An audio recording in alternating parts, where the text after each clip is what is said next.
Hello.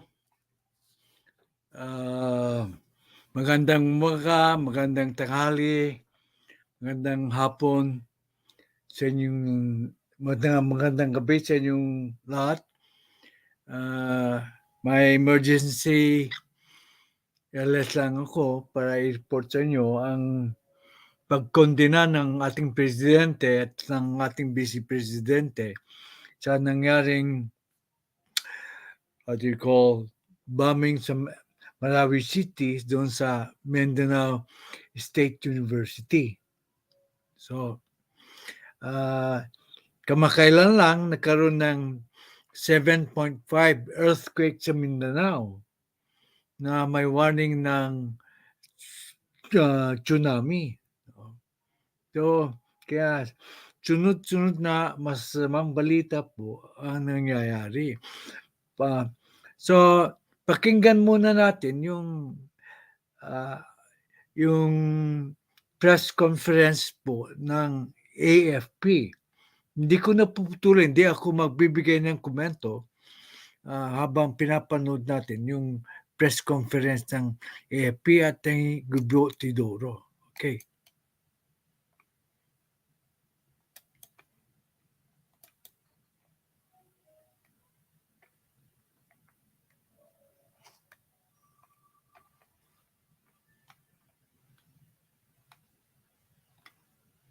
Hindi, bakit nawala?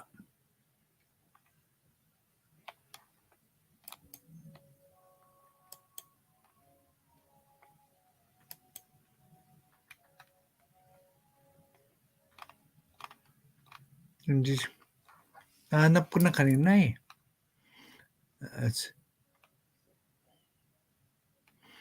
So, mukhang nawala ko hindi ko na mahanap.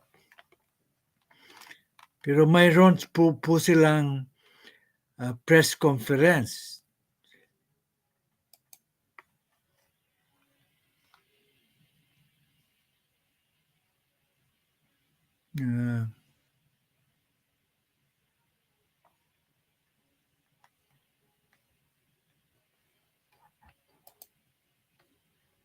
Okay.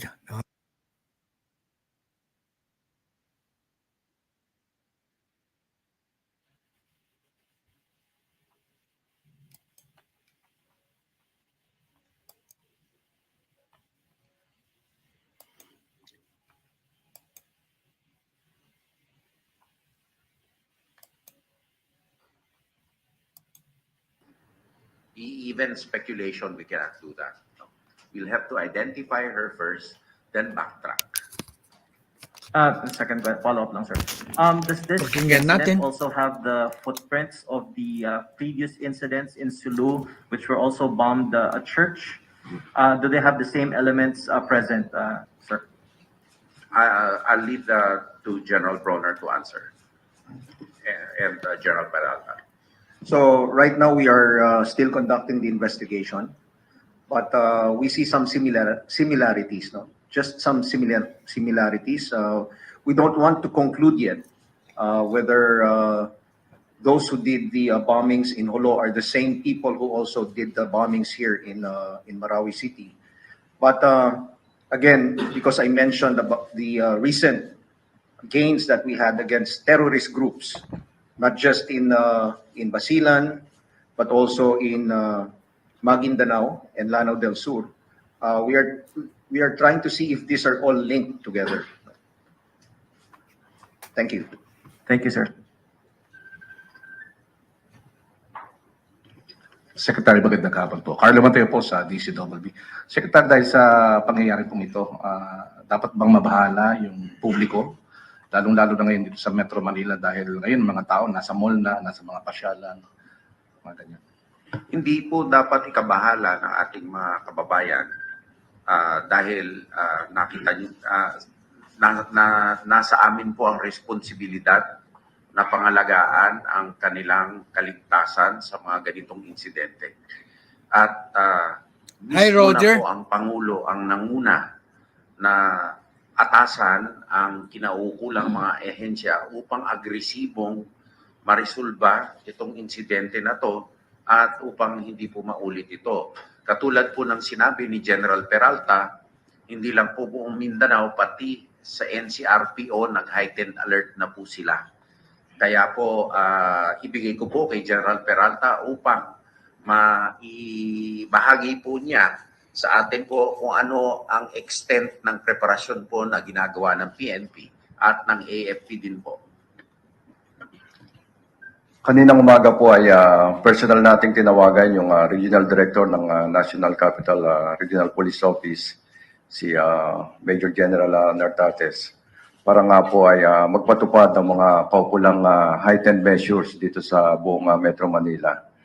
Kasama na rito yung pagdadagdag natin ng mga police patrols, pag-enhance ng ating intelligence monitoring activities, at pakikipag-ugnayan doon sa mga Muslim community na ating mga kapatid, no?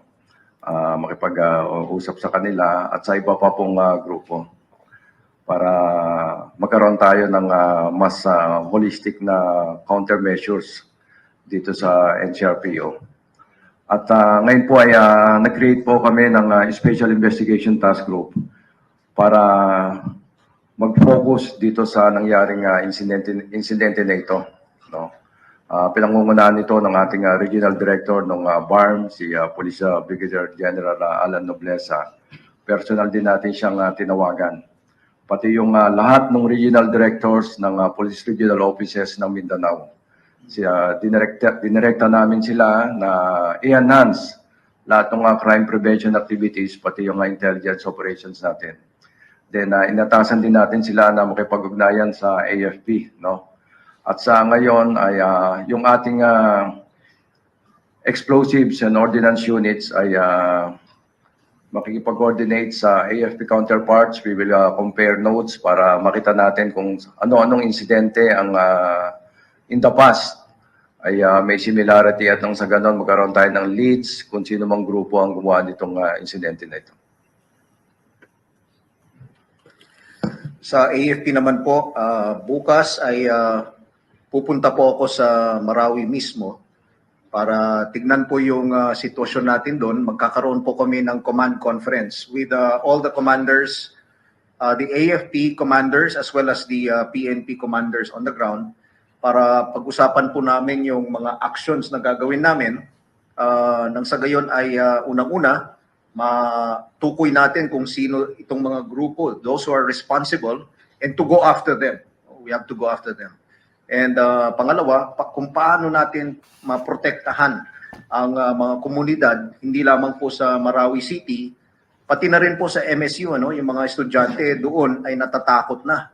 So dapat ay ma-assure namin sila na hindi na po maulit ito, na maging na magpatuloy yung edukasyon nila, no? So lahat po ng tulong na kailangan natin ay of course we will try to gather all the information that we can get, not just from our intelligence units but also from the communities, dahil marami na pong dumarating na mga information, mga leads, no? Marami na pong nagte-text sa amin, mga kasamahan natin dun sa Marawi City, pati na rin po yung mga ibang marami na nagte-text, mga intelligence assets natin. So yun po yung mga gagawin natin in the next days. Maraming salamat po.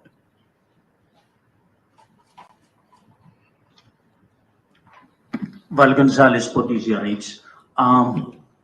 Prior to this incident this morning, meron ho bang natatanggap na intelligence report ang AFP or PNP na maaaring mayroong grupo na nagbabalak na gumawa ho ng ganitong klase ho ng pag-atake?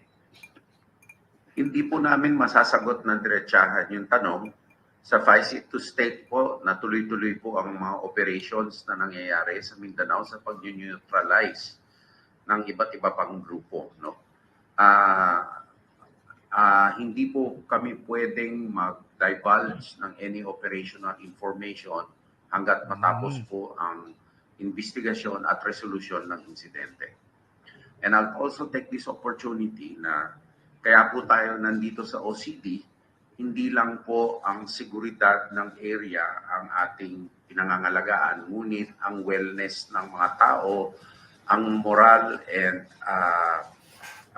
safety and security on a physical sense, service provision, service continuity sa mga affected areas. Kaya po tayo nakipag-usap kay Governor Adjong kanina at sa mga opisyales ng Surigao del Sur.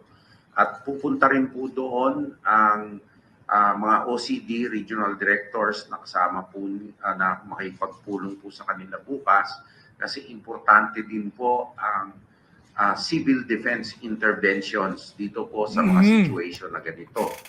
At nandito po si Undersecretary Kahipe kanina ng DSWD at ang kasama natin sa DOH upang sa ganon, hindi lang po ang medical needs, kung hindi ang mental wellness needs ng mga pamilya na nabiktima at yung iba pang kailangan ng psychological intervention sa area kasi napakalaking shocking event po ito. No? So, ginagampanan po namin ang holistic approach upang maserbisyohan ng community at hindi lang po pangalagaan ng kaligtasan po nila. Sir, gano'n pa ba kalakas or karami itong Mauti group? Hindi ba sila humina? After ba ng Marawi siege, lumakas ba sila ulit yung grupo nila? Nakapag-recruit ba sila ulit? And do you consider this as the bloodiest attack sa Lanao del Sur or sa buong Mindanao after ng Marawi siege? Yung Mauti ISIS group after the Marawi siege ay talagang humina na sila, no? Nung ako po ay brigade commander dito sa Marawi, halos mga 50 na lang sila. At dun po sa mga operations na ginawa natin right after the Marawi siege, nahuli po na neutralize natin, napatay po natin si Abu Dar, yung the last remaining original commander of the Mauti ISIS. And just recently, ito namang si Abu Zacarias, no, yung sumunod na leader after Abu Dar ay namatay naman ngayong taon na ito. So mahinang-mahina na sila, no? But of course, they are still capable. Konti na lang sila, but they are still capable of doing terroristic attacks just like what happened today. No? At naniniwala kami na yung leads na nakuha namin so far ay malaking porsyento na ang tinutukoy nila na grupo itong Mauti ISIS. But we are really we want to make sure kung sino talaga yung nag-perpetrate itong terroristic attack na ito so that we can run after them. Do you consider, sir, this as the bloodiest attack after ng Marawi siege sa Mindanao? Maraming mga, yung holo bombing, you know, after nagkaroon ng mga series of bombings doon sa Hulo after the Marawi siege. At halos ganun din. Kung ano yung nakita natin dito, ganun din yung nangyari noon sa yung holo bombing sa Catholic Church doon. Sir, habol lang. May CCTV ba doon sa MSU kung saan nangyari yung pagsabog? Mukhang wala according to General Peralta. But there are other sources of video evidence that perhaps the PNP can gather while it's continuing its investigation. Sa ngayon yung report ng ating line units ay wala naman nabanggit na may CCTV doon sa loob mismo ng gymnasium, no? But dinirect din natin yung mga commanders na tingnan yung mga daan malapit doon sa pinangyarihan. Kasi part yun ng ongoing investigation natin. Tingnan kung may mga CCTV along the routes at i-review yung mga CCTV footages at baka may makita tayong leads doon. Pero sir, yung PNP, meron bang nakausap ng testigo na nakakita kung sino yung naglagay ng IED doon sa... So far wala pa. No? Part pa ng investigation natin. No?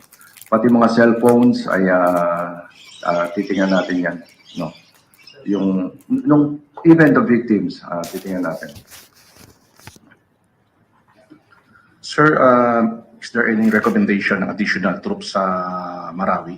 And secondly, yung recommendation ng suspension ng carrying ng firearms, permit to carry firearms outside the residence. Sa ngayon wala pa tayong direktiba na magdagdag ng mga military troops dun sa area ng Marawi and Lanao del Sur. Pag-uusapan pa ito bukas dun sa command conference natin. No? We will assess the situation on the ground, not just in Marawi City, not just in Lanao del Sur, but the entire situation in Mindanao. So kailangan kabuuan yung titingnan natin yung security situation.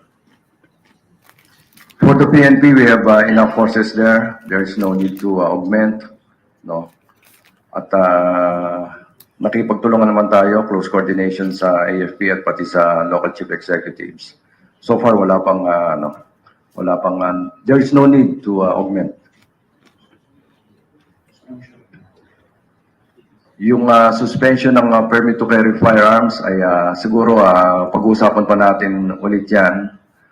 Didetermine natin kung there will be a need. No? We will attend also the conference to be presided by the Chief of Staff tomorrow. Madagdagan ko lang, tuloy-tuloy din ang operations ng National Task Force on Disbandment of Private Armed Groups, no? At ang pagkakalap ng loose firearms depende sa local government unit, katulad ng Arise program sa Basilan. At iba't ibang pang mga lalawigan, may task yung balik-baril program ay tuloy-tuloy pa rin. So aside from a determination by the PNP whether they need to suspend the effectivity of permits to carry firearms, the efforts against the proliferation of loose firearms in all throughout the Philippines is still ongoing. Hi, sir. Good afternoon. Sir, are we expecting President Bongbong Marcos to visit Marawi in the coming days? Or would you recommend the President to visit? Sa situation ngayon. We will assess the situation now and we will report to the President the facts as we see it. And then the President shall make a determination. That will also depend after the visit of Gerald Bronner and the senior Philippine National Police officials. Then we can get the facts straight. Then the President will make a determination. Sir, this week is Mindanao Peace Week, sir. Do you think the bombing is a message? They're trying to send a message with this attack, sir, in MSC. All these theories are working theories. However, we cannot identify which plausible theory is the most evidence-based, no? So we'll let the PNP and the AFP conduct the investigation in as free a manner as possible, so that the ultimate intent here is to bring the perpetrators to justice and to prevent a reoccurrence of the same, not only in Mindanao but elsewhere.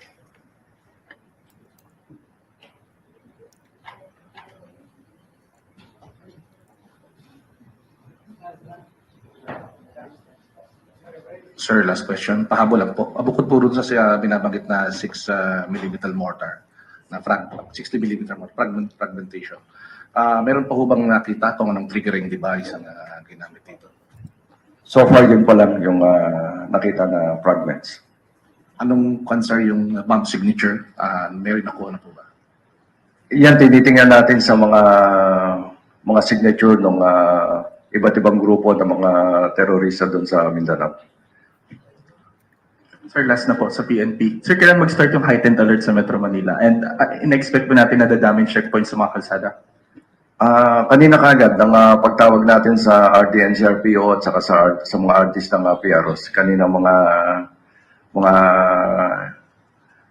a.m. Natawagan natin sila. Yeah, we will expect more checkpoints, especially in Mindanao.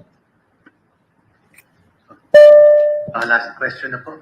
In that regard, marami tayong nakikita sa social media na pag merong mga tao na sinisita ng ating mga traffic enforcement officers at law enforcement officers ay medyo masama ang reaksyon. Nananawagan po kaming lahat na para po sa kaligtasan ng lahat, sumunod lang po sa mga utos ng law enforcement officers dahil hindi naman po kagustuhan nila na manita. Kung hindi, ito po ay para sa kaligtasan ng lahat. Kaya hinihimok po namin ang kooperasyon ng madla upang mapangalagaan po ang kaligtasan po. Yan ang Secretary. Last na lang ho. Sa tingin ho ba ninyo mayroon ho itong epekto doon sa comprehensive amnesty program na iniaalok ho ng kasalukuyang gobyerno?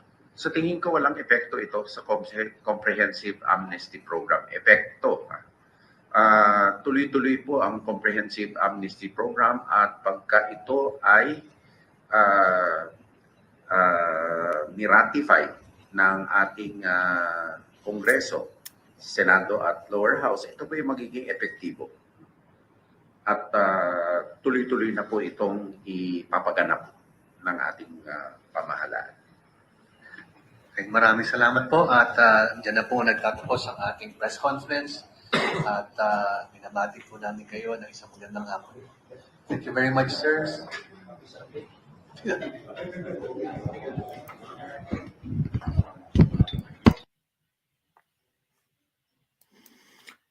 Ayun. Kumusta Red? Kumusta Roger, classmates? Ay, tarang nasa chat group tayo. Ay, nadidisagree ako doon kay Secretary Teodoro na walang effect po sa amnesty. Kasi ito ang patunay na kung wala pong pirmado na hindi na sila manlalaban sa gobyerno, dapat hindi bigyan ng amnesty. O, di ba? Patunay na ito. Bibigyan mo ng amnesty pagkatapos mag-join ulit sa mga grupong gustong lumaban sa ating gobyerno. Di lalo mo silang pinalakas. Yan ang aking disagreement sa amnesty program na walang kasalutan yung mga mabibigyan ng amnesty na sila ay hindi na lalaban sa gobyerno. Payag ako ng konti doon sa amnestiya. Pero kailangan pumirma yung mga bibigyan ng amnestiya na hindi na sila lalaban sa gobyerno. Kasi ang mangyayari, pag wala siyang pirmahan, baka mag-join ulit sa mga teroristang grupo. Yun lang ang sa akin. Ha? Opinion ko po yun. Hindi ko, sa akin opinion, yun ang gusto kong mangyari. Hindi ako against amnesty per se. Pero tulad ng nangyari ngayon, hindi nila makontrol yung mga terorista, lalo na mga NPA. Makukontrol ba nila? Magdidemand sila na magdidemand ng almost impossible to grant. And then, i-blame na lang sa gobyerno. Kasi hindi nyo kami pinagbigyan. Ay, importante nalaman ko ngayon na although mayroon pang amnesty program na na iminungkahi ng ating mahal na presidente, kailangan pa palang i-ratify ng Kongreso. Ang Kongreso ay composed of the Senate and the lower house, the House of Representatives. So, previous na amnesty program yata, ni-reject ng Kongreso.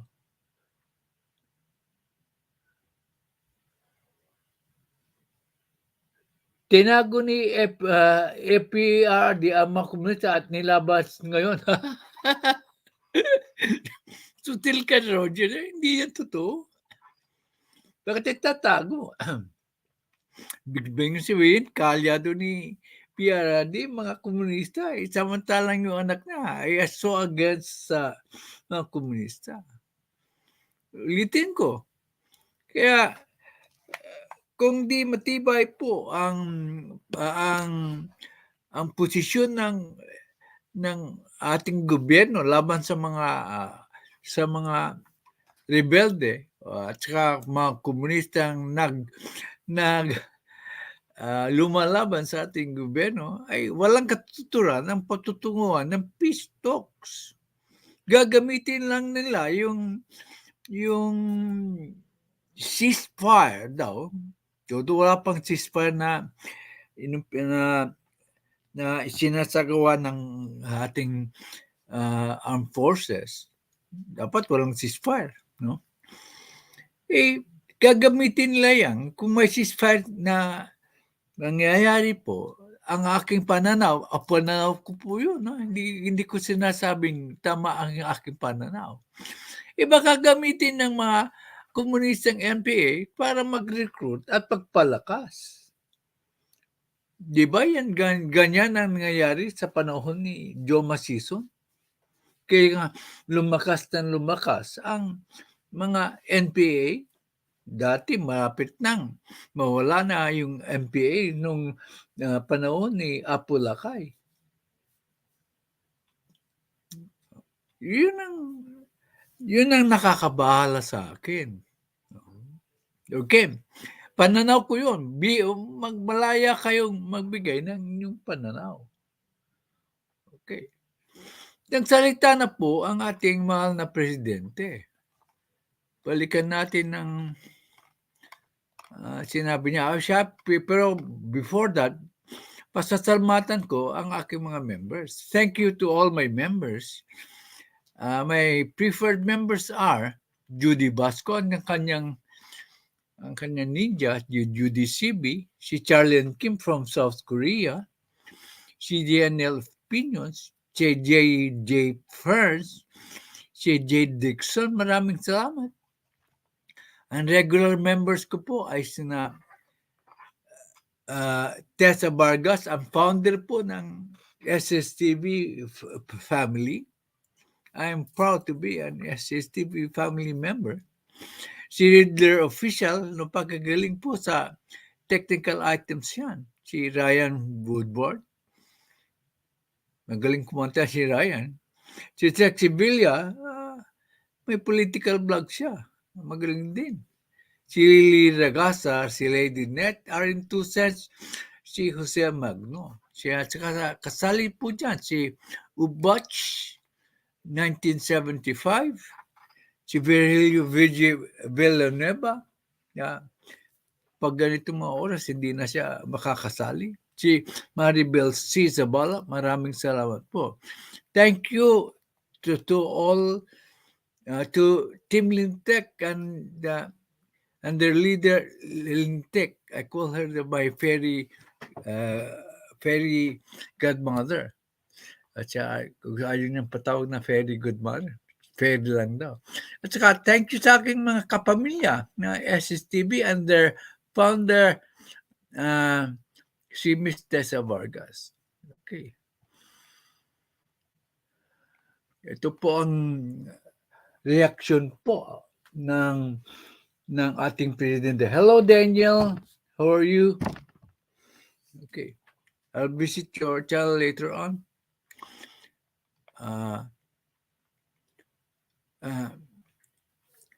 Marcos condemns MSU bombing.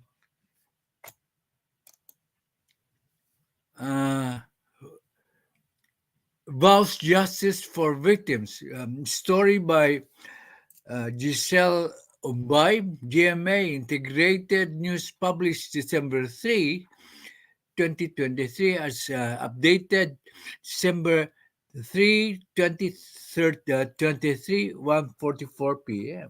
Okay, kapapasok lang po. So, President Ferdinand Marcos Jr. on Sunday strongly condemned the attack on Mindanao State University, which reportedly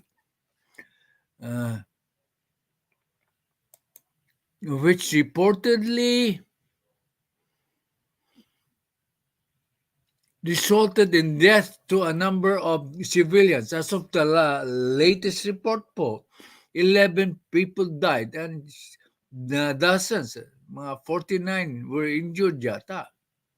My fingers are correct. So these figures will fluctuate. So I have not actually given the figure of the death and the injured. Okay. Ang sabi nga ni Attorney Trixie, bakit pa mag-pistok, konti na lang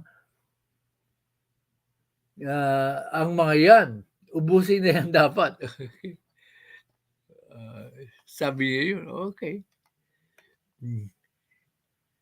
In his statement, the president stressed that the extremists who wield violence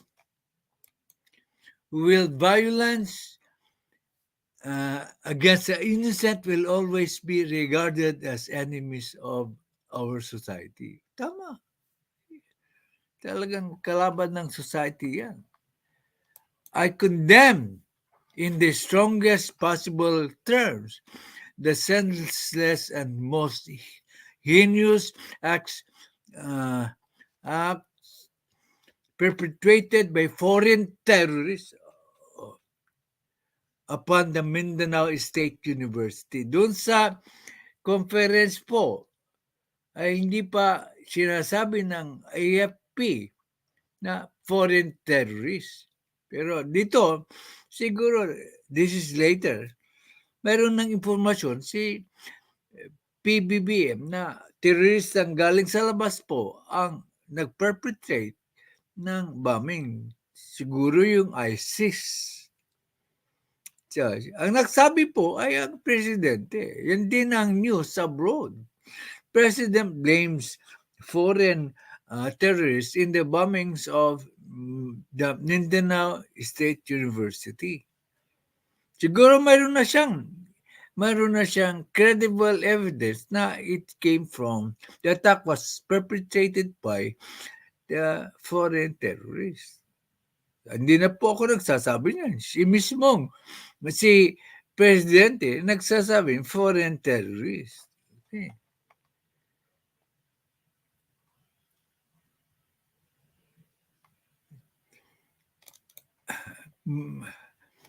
Marcos extended condolences to the victims, their loved ones, and communities that were affected by the explosion. So, mabilis siyang nakipag-condole sa mga pamilya ng mga biktima. Dapat lang. Kasi kung palipasin niya isang oras, aatakihin naman siya. Walang ginagawa, walang concern. Ang presidente sa kapakanan ng mga nawalan ng kanilang mahal sa buhay. Di kaya may gusto silang pakawalan na kilala nila, Idol Red One, nagtatanong lang. Alam na yan. Conspiracy theory yan. Roger Evans at saka si Red One. As reports come in through the day, I enjoin all of us to remain calm. Maging mahinaon daw tayo. Circumspect and conscientious in our collective efforts to ensure that the horrific events of this morning are not further compounded by inaccurate, unvetted, and official information. Diba? Yan ang ginagawa nyo, Roger, at saka Red One, kasi further compounded by inaccurate, unvetted, and unofficial information. Tama. Tama si Presidente. Huwag natin pang gatungan ang mga balita sa espekulasyon. Kailangan natin mayroong resibo. Parang nasa chat nga tayo, Roger at saka Red One. Pag natin let's base it on the actual evidence, not on the speculation po. Rest assured that we will bring the perpetrators of this racist act to justice. Yun ang promise niya. Okay. So, hinaantay namin presidente yung actual statement mo in front of the camera. Iba yung press statement kaysa yung pagsasalita in front of people.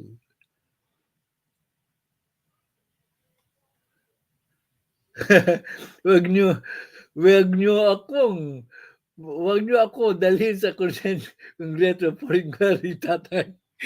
Nako, baka dalhin ka nga sa Kongreso kasi sa mga conspiracy theory ninyo. Alam ko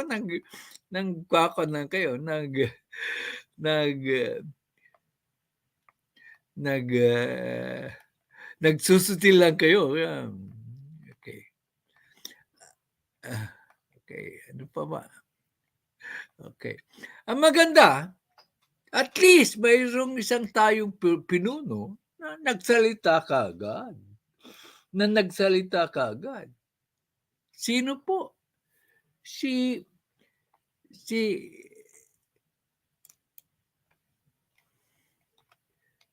Ang ating mahal na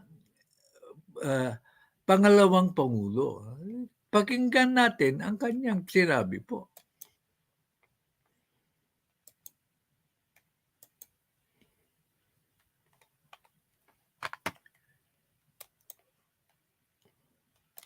Ito ang Vice Presidente.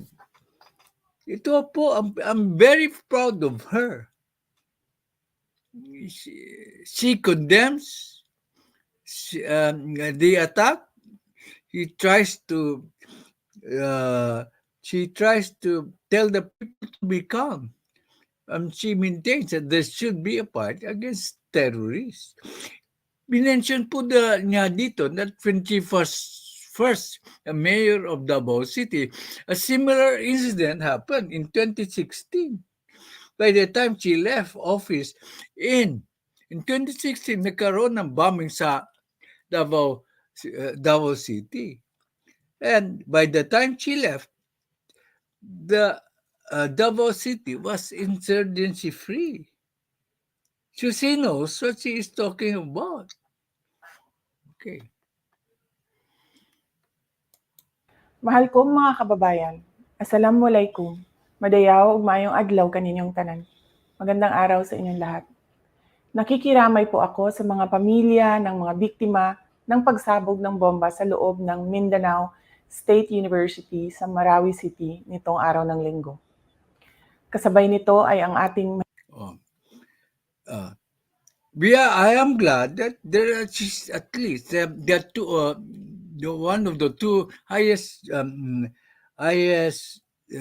members of the government is finally the first one to speak in behalf of the victims, in behalf of the peace and order situation. Di ba nakakatuwa na she is proactive po. When it is time for her to speak, she speaks. When it is time for her to speak, she speaks. Nagsalita na si Presidente Marcos through a press release. Pero she took it to directly tell the people what she thinks about it. Siguro may go signal ang ating Presidente. Kasi parehas naman sila ng sinasabi. Yan ang Vice Presidente natin. mahigpit na pagkondena sa nangyaring pagpapasabog at sa mga tao o grupo na nasa likod nito. Okay, mahigpit ang pagkukondena. Very forceful words po yung ginamit ng ating Vice Presidente. Matapang siya, mahinaon siya magsalita. Hindi katulad ng tatay niya, whatever. Parang at least we have confidence na nagsasalita siya ng mahinahon. Hindi fiery speech. Kaya yan ang isang nagustuhan ko kay Sara Duterte. Hindi pala mura, direct to the point po siya. Ang mga nasawi at mga sugatan ay mga sibilyan. Hello, Food is Life Vlogs. Thank you po. Suportahan po natin ng maigi si Food is Life Vlogs. Bahala na ito ay nangyari sa loob ng MSU compound sa isang katolikong simbahan. Sa isang bahagi ng bansa na may mahaba at madugong karanasan sa terorismo. Isa itong gawaing mapangahas, ngunit malinaw rin sa atin na isa itong karuwagan. She calls attacks na cowardice. Talagang mga duwag ang mga taong ito. In Marawi City yata is a site where bloody attack of terrorists happened during the time of President Rodrigo Duterte. Nangyari po yan. Dineclare yata ni President Duterte na ng martial law ang Marawi City because of that. Karuwagan, sabi ni Roger Evans, ang lalim na mensahe. Magaling si Sara Duterte nang magbigay ng mensahe. Ewan ko ba sa mga detractors niya, sa sinasabing bobo siya na walang ginagawa. Ito patunay na proactive siya. Hindi siya mangingiming magbigay ng opinion kung kinakailangan. Kung kinakailangan, magbibigay siya ng opinion.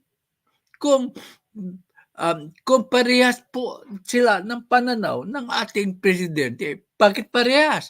Kasi nagbigay na ng statement si Pbbm at sang-ayon ang sinasabi ng ating vice presidente ay sang-ayon sa sinabi ng ating mahal na presidente. Ganyan dapat ang vice presidente. Sinusuportahan po ang statement ng kanyang presidente. Di ba? Gusto nyo tumiwalag siya sa unity itong si Vice Presidente. Kung tumiwalag siya sa unity, pwedeng sabihin niya, sa panahon ng aking tatay, hindi nangyayari yan. Ngayon, dumadami na ang patayan, ang kaguluhan. Kaya sasabihin niya kung hindi siya kaalyado ng unity. Kaya wag natin, please lang, wag po natin pilitin na mabuwag ang unity. As long as they are working hand in hand for the welfare of our country, let's let them be. Wag na natin intrigahin yung dalawang highest people sa ating gobyerno. Kaya kulab nga namin ni Inaro ko. Ina-admit ko, ako na lang yata ang para sa unity. Pati yung mga kaibigan ko, nagdududa na sa unity. Pero pagpapalaban ko pa rin ang unity. Maski ako na lang ang matira. Dilib ako sa ginawa ng Vice Presidente ngayon. Masakit man aminin, naunahan niya ang Presidente. Kasi ang Presidente ay naglabas lang to press conference. Pero ito, naglabas siya ng mensahe na talagang makikita ng tao ang kanyang sinseridad sa pagbigay ng mensahe. Pwede kayong magalit sa akin, pero yan ang katotohanan. Nakikita na natin siya. Nananawagan ako sa mga lahat ng Pilipino, lalo na sa mga Mindanawan, na maging mahinahon habang nagsasagawa ng investigasyon ang mga otoridad. Ganito, ito din sinasabi ko. Maging may sinasabi sa taong bayan ng Pilipinas, maging mahinahon tayo. Hindi siya kaagad ng akusa, maging mahinahon tayo. Diba? Karapat dapat lang. She is not encouraging panic. She is encouraging yung yung tao to remain calm because she is saying that the government will, kanyang message, the government is going to take all its effort, take the utmost effort to keep the people safe. Yun ang dapat. Okay. Gayunpaman, kailangan rin nating maging maingat at maging mapagmatyag upang mapigilan natin ang mga maaaring kailangan din maingat at mapagmatyag. Sabi niya, mag-ingat tayo. We should observe. We should observe. We should observe yung sa kapaligiran natin. Rest assured. Okay. susunod pang atake sa mga sibilyan. Alalahanin natin ang ating mga tagumpay para itaguyod ang kapayapaan sa Mindanao at sa buong bansa. And so, she is alluding na during her term, nagtagumpay siya sa pagiging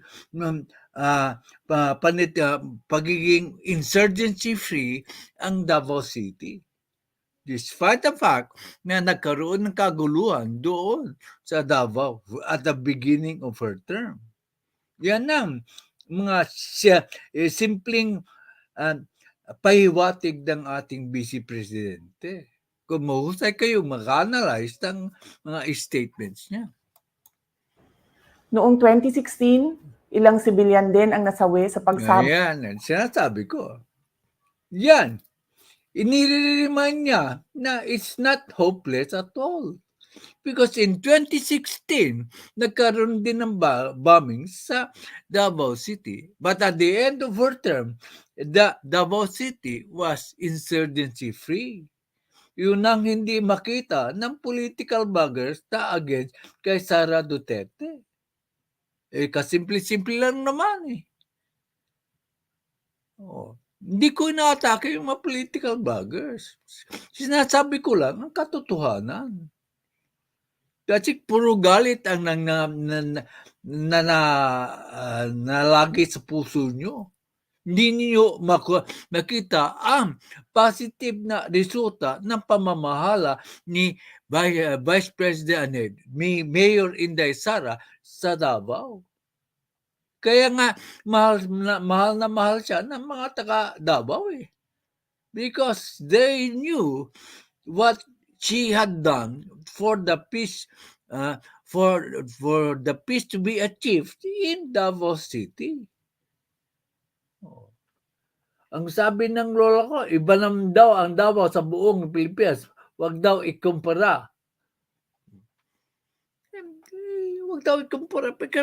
But, di pwedeng kumpara. Siguro, but the fact is, nagkaroon ng bombahan sa Davao City at the beginning of his term. That is very clear. And by the time she finished her term, Davao City was peaceful and insurgency-free. Atake man kayo na atake, pero hindi nyo mapapabulaanan ang fact, ang historical fact.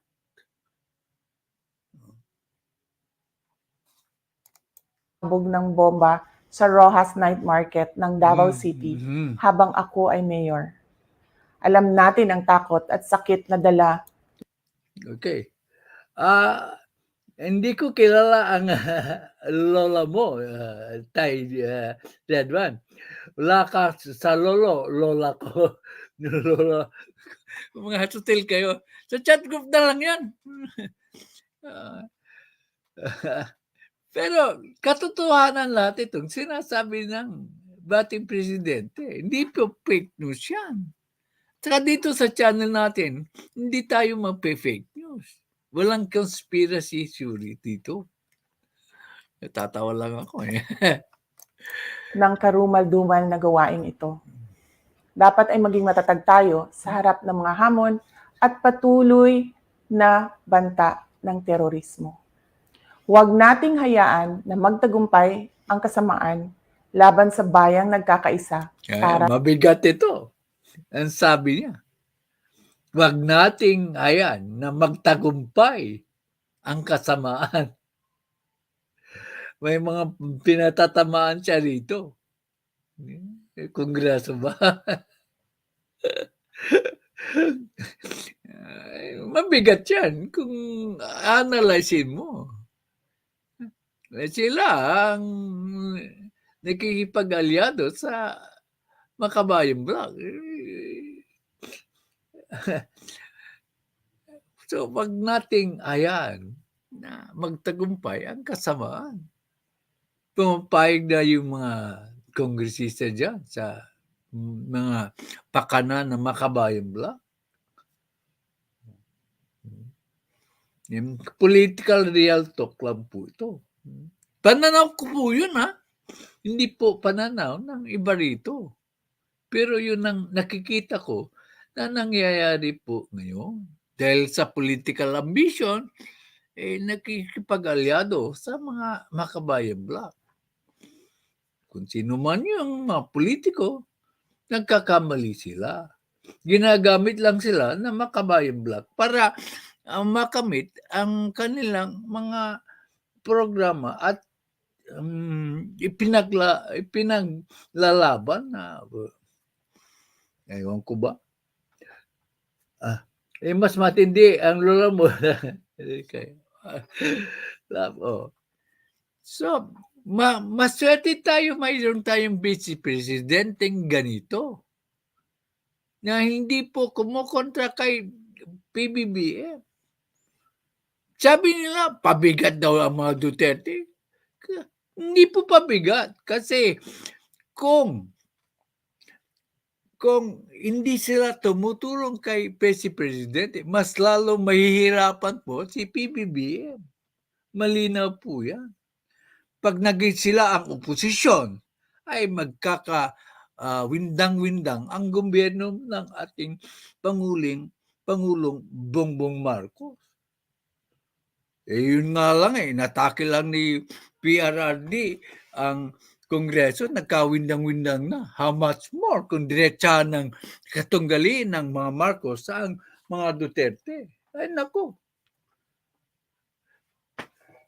Example ko na lang si Badong Arati, ang dati sobra pagtatanggol sa ating mahal na Pangulo. Ngayon hindi na pinagtatanggol.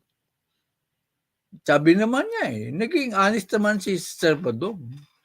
Doon kami magkakahiwalay ni Sir Badong na ipagtatanggol po pa rin ang ating mahal na presidente.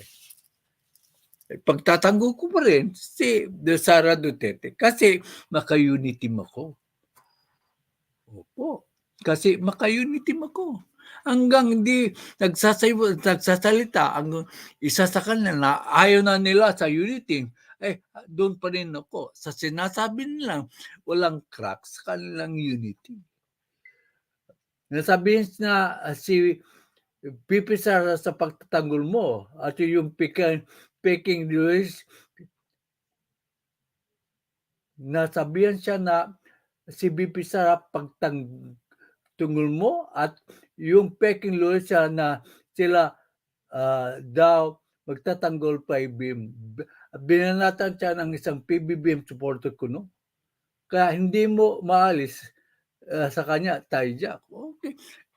Okay. I don't, medyo nadismaya na rin si Sir Bas. Natural na tendency. Sa collab namin ni Inaro, namin ko yan. Inamin kong nagdududa na ang mga DDS supporters kay BBM. Diba? Malungkot ako.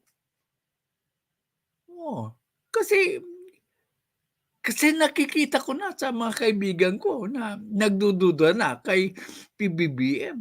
Nagtagumpay yung mga, aminin na natin, nagtagumpay yung mga anti-Duterte na influensyan ang thinking ng mga DDS na sumusuporta kay BBM. perfect example mo, si Sir Badong Aratis. Oh, hindi ako pwedeng pagtampuan ni Sir Badong Aratis. Sinasabi ko lang naman ang sinasabi niya. Hindi ko siya biniblame. Mapapansin mo ang content niya. He's longing for the return of the pamamahala ni Rodrigo Duterte. Rightly or wrongly, that is right. And most of you, some who are my friends, think also the same thing. Bakit? Sa gagawin ng mga anti-Duterte vloggers. Please, that is right. Pero nagtagumpay sila. Ako na lang ang natitira. Kung pati mga kaibigan ko, layasan ako dahil sa aking prinsipyo, okay lang. I respect their opinion. Yep, tayo. Yan ang masamang epekto ng paggagawa ni Martin.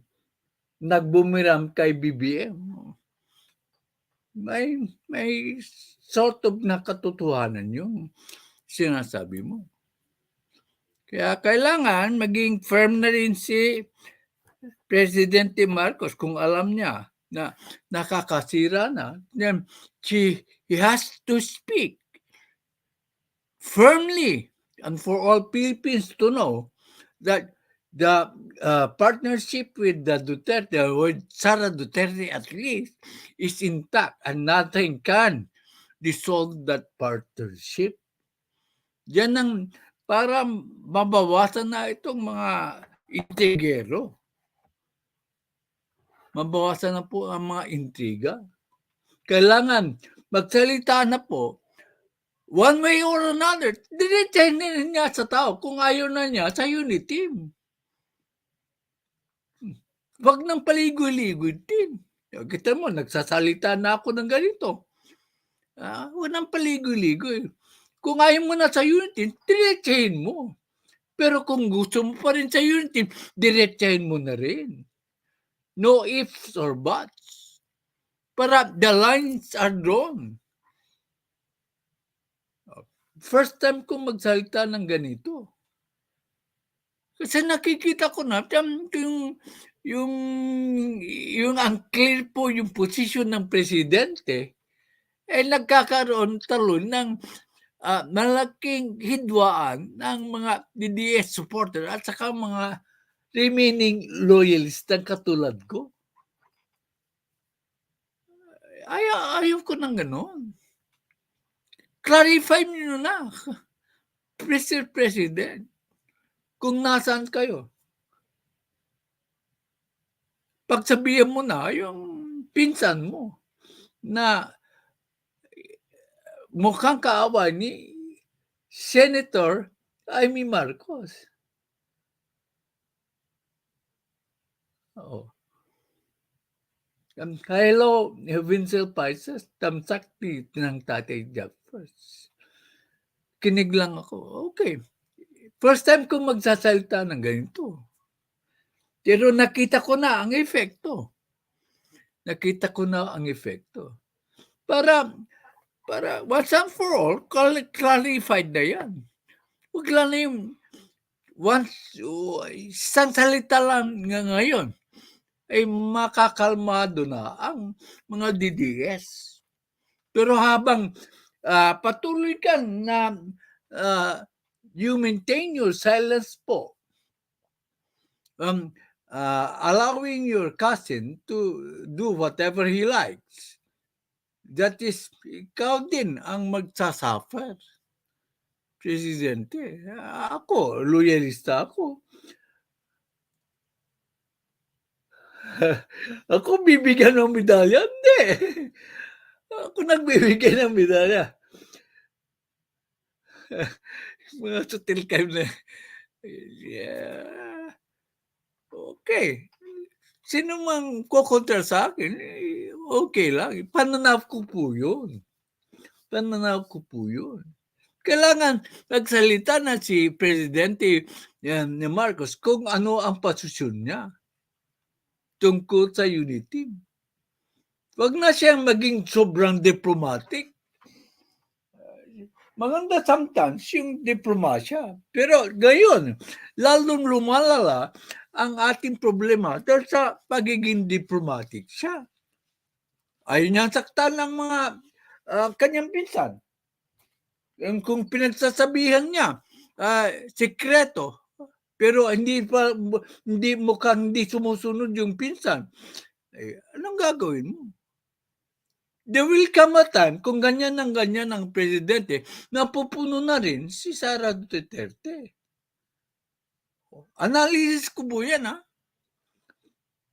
And slowly, magpa-part way sila. Ang una magpa-part way, magre-resign siya as Deputy Secretary. Pag nag-resign siya, that is another indication na she no longer wants to be part of the unity team.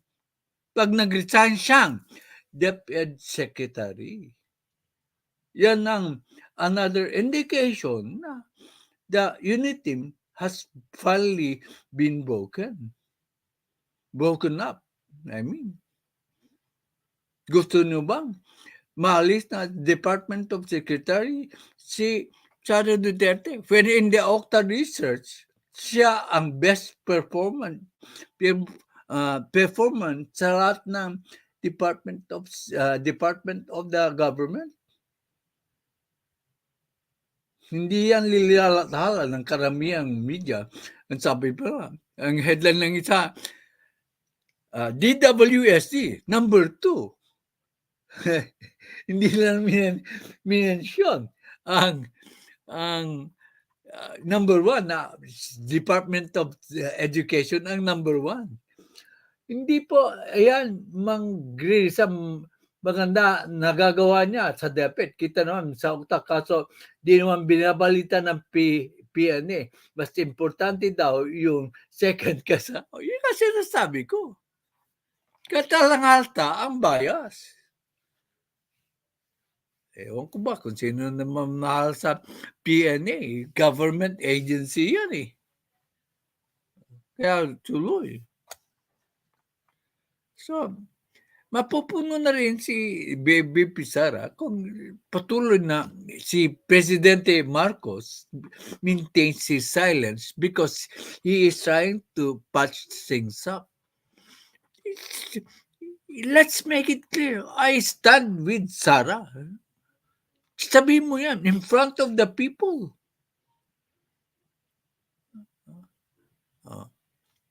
Because, ito po ang masasabi ko. Si Sara Duterte at si Presidente Marcos ay have a mandate from the Filipino people. Eh, masakit bang sabihin, si Speaker Martin Romualdez, wala pong mandate, wala pong mandato. Kasi he was selected in a local setting and sa distrito lang. Nakikita niyo ang punto ko? Na yung dalawang pinangabatas ay mayroong mandato galing sa bansang Pilipino. Samantalang, ang mandato po ni Speaker Martin Romualdez ay galing lang sa distrito niya. Hindi ito nakikita ng mga political bloggers, diba? Sabihin nyo ba na may mandato si Speaker Martin Romualdez ng buong bansa? Sino ang nagbigay ng mandato? Sino ang binigyan ng mandato? Yung mga senador at saka vice-presidente at saka ang ating presidente, hindi po kongresista. Ang kongresista, ang mandato lang po ay galing sa distrito. At tapos babaliwalin natin ang boses ng mga taong Pilipino. Ang sabi nila, Vox Populi, Vox Dei. Voice of the people is the voice of God. Tatatanda, ang argumento ko, si Speaker Martin Romualdez, magaling siya. hindi ko sinasabing hindi po magaling si Speaker Martin Romualdez. Pero ang mandato niya ay galing lang sa distrito. Samantalang ang mandato ng presidente at saka vice-presidente at mga senador ay galing sa taong bayan ng buong Pilipinas.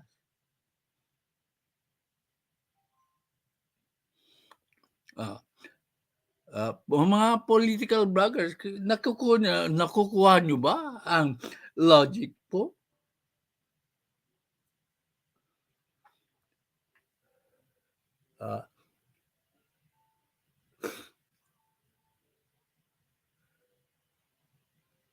Iba na ba balita ngayon? Mas importante balita ang second catches first. Kaya nga, matutulang lumugar si Martin, si Pbbm ang presidente, tapos siya naman ang bawat balita mapa-mainstream o segment.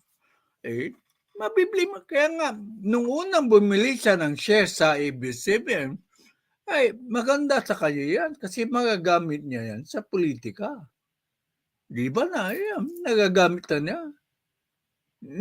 If you listen to my early discussion on why Martin Romualdez bought a share in a stake of ABS-CBN, it's because he intended to use it for political purposes. Yan po. Yan, prediction ko yan. Noon. Dinabatikas tayo noon na hindi. Pero bakit siya bibili ng shares sa ABS-CBN? Kundi niya balak gamitin sa kampanya niya for a higher national office. Nandito na po si Lily Ragasa. How are you, Lily? Aloha. Lily Ragasa. Tita Lily. Hello. Nak Red One. Hello, Nak. Okay. So yung mga anti-Duterte, isip-isipin niyo na lang. Kung sakaling mapuno na si Sara Duterte at kokontrahin niya na si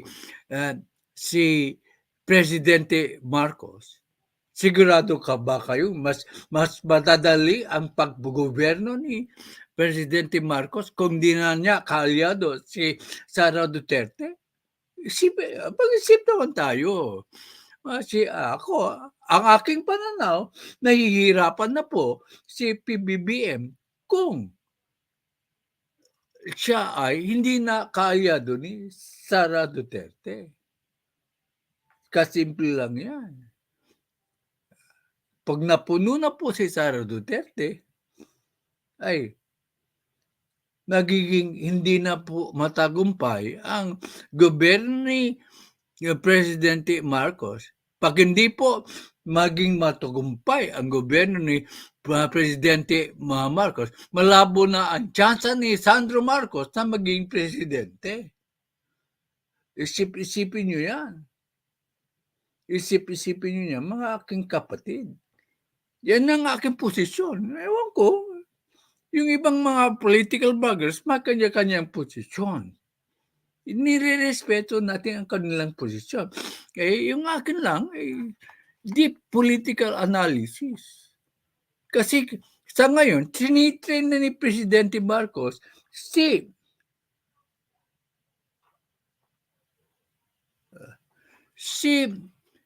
Sandro Marcos. Para sa akin, tatay, hindi kakalas si VP Sara kay PBBM.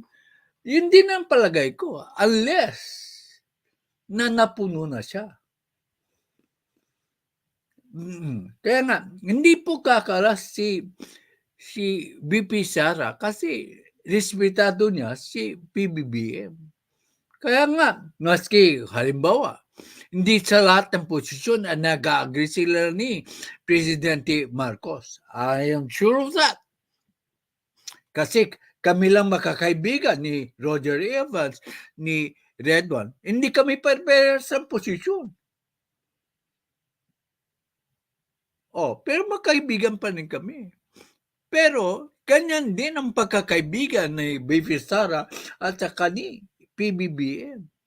Kaso, nakakataas po ng posisyon si PBBM. Kaya sunod-tunuran lang si Inday Sara.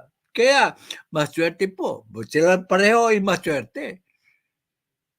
Pero maswerte si Sara na si PBBM ay ang kanyang presidente.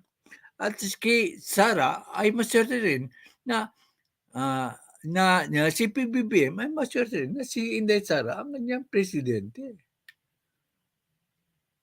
Tutuloy natin ang Sa kapayapaan. Syukran. Wala na. Nakita nyo. Yun ang aking yun ang aking masasabi. Na wag siyang kumalas kay Taydak. Siyang kumalas Taydak. Sa token ng joke lang tayo. Ang mandato ni Speaker Martin is to protect PBBM. Pero what he's doing is not protecting PBBM.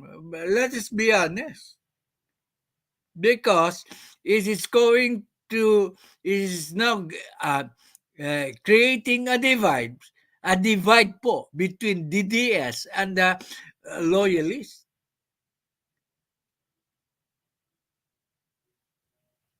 Pag manawala siya sa Speaker of the House, pwede nilang ikodita si PBBM. That's too far.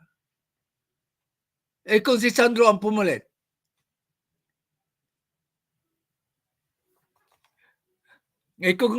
kung si Sandro ang pumulit as Speaker, di ba? I-notes ko na yung idea.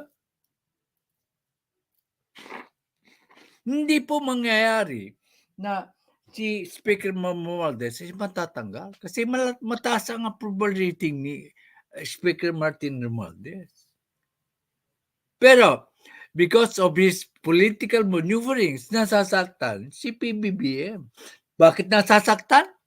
Ang mga DDS sa sumusuporta po kay PBBM ay nawawalan ng tiwala kay PBBM. Magtanong ka sa mga DDS sa dating sumusuporta kay PBBM. Lili, hindi po ma'am. Ang pwede lang tumalo kay Speaker Martin Romualdez ay si Sandro Marcos. Wala nang iba. Ni Sandro Marcos, siyempre anak ng Presidente BBM. Siyempre, hindi makukudita si PBBM. Good evening din, Darlene Vlog. So, if Speaker Martin Romualdez really thinks of PBBM and not thinking of further political ambition, then he should cease his attacks of the Dutertes. Nagtimula yun sa confidential funds kasi. Sasabihin ko na naman. Inatake si Sara Duterte dahil sa confidential fund. Mayroon pala silang hindi unexpended fund sa PB na hindi nila nagasta. Congressman Sandro will never replace Speaker Tatay. Yeah. He will never because uncle niya. Ang pwede lang tungkangan. I agree with you. Ang pwede lang tumalo kay Speaker Martin Romualdez is Kong Sandro. Sino ang ibang makakalaban na ni Speaker Martin Romualdez? Just because of that, kampante si Speaker Martin Romualdez na he will never be removed. Because the only viable candidate who can replace him is there are bad DDS that DDS, ang pagalitan nyo yung mga DDS na were attacking Speaker Martin Romualdez. Huwag nyo atakin yung mga Duterte.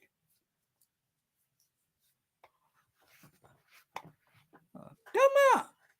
Kaya ba, DDS, example, si Saso, okay.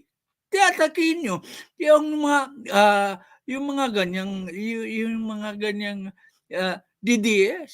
Wag yung atakin yung kalyado ng ating presidente. Kasi pag napuno yung mga kalyado ng presidente at tumiwalag sila sa alyansa, sa palagay mo ba, Lili, makakatulong sa Pbbm yan? Hindi tayo parehas ng pananaw, pero I respect you, Pumer. That's it, tatay. Hindi tayo man parehas ng opinion man, it's okay. Pero ang sinasabi ko, ang tanong ko sa inyo, pag humiwalay po ang Duterte sa Marcos, mas madali ang paggobyerno ng ating presidente. Ngayon pala na hindi naman si presidente ang inaatake, kundi ang Kongreso, nagkakagulo-gulo na tayo.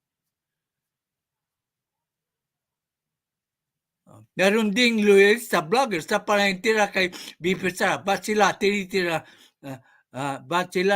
tinitira namin not PBBM? Tama si Roger. Tama yung approach ni Roger. Hindi po si PBBM ang dapat natirahin, kundi yung PBBM vloggers na tumitira kay BP Sara. Yun ang kaibahan ng mga BP Sara, yung mga anti-Duterte vloggers na ang tumitira po sa mga kay PBBM ay DDS. Pero ang tinitira nila because of that is Duterte. Yan ang kaibahan. Dahil si Madden Tajak, yung 2 billion na natira ng travel expenses nila ng January January hanggang December. Imagine na. Okay. Kinasalan nga is less than 40 million out of that 2 billion. Tapos, hindi nananaga sa'yo.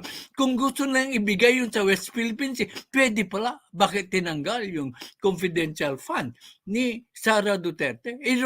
Meron pala sila an unexpended fund na 2 billion. Di ba? Political yan. Kung ipagkakailan nyo pa rin, nasa sa inyo na yun. Pero malinaw na politically motivated yung pagtanggal ng confidential fund ni Sara Duterte. Kasi nalaman ko yan na mayroon silang unexpended 2 billion fund. Hindi yan masagot ng ibang vlogger. Karapatan nila yun. Pero when you talk of political reality, kita-kita mo na. Tapos, 1 billion of 400 million hinihingi nila for travel expenses in 2024 when they had only spent 40 billion. Ano yan? Di ba? Political yan. Maganda yung punto ni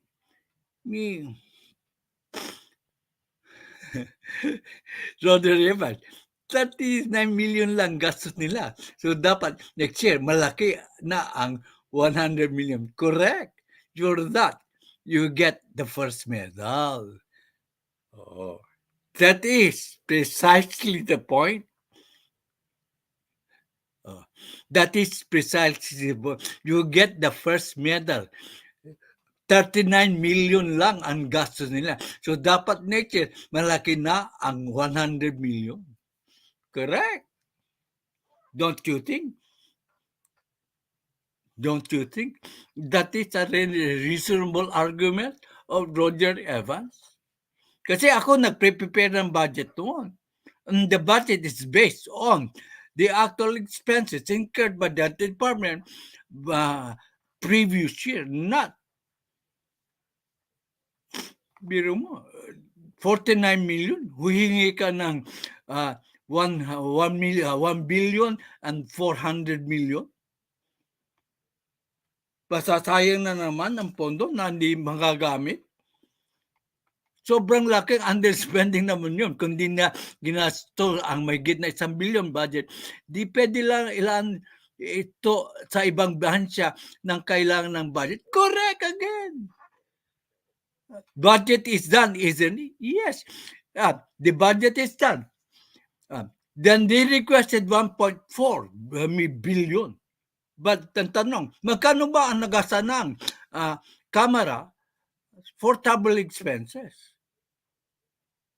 I-justify nyo nga sa akin yung ang paghingi ng 1.4 billion from ang nagasalag ng Kamara ay 39.7 million.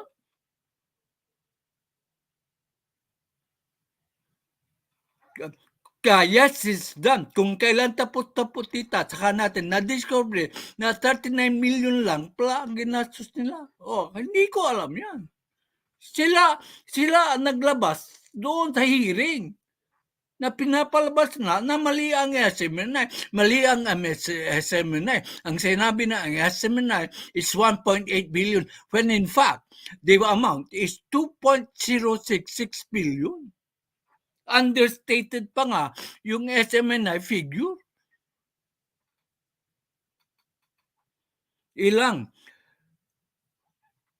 Okay lang naman daw yun. Sabi nga nila, ilang trabaho at proyekto na magagawa ng 2 billion. Tapos dahil tatabi ng January hanggang October. Tama. For that, you get the second medal, red one. Medalist yung dalawang kachat ko. Kasi maganda yung punto mo. Yung 2 billion, dapat naibigay sa proyekto o naitulong sa mahirap. O naibigay sa West Philippine Sea Intelligence. Di ba? Di ba, mga kapatid?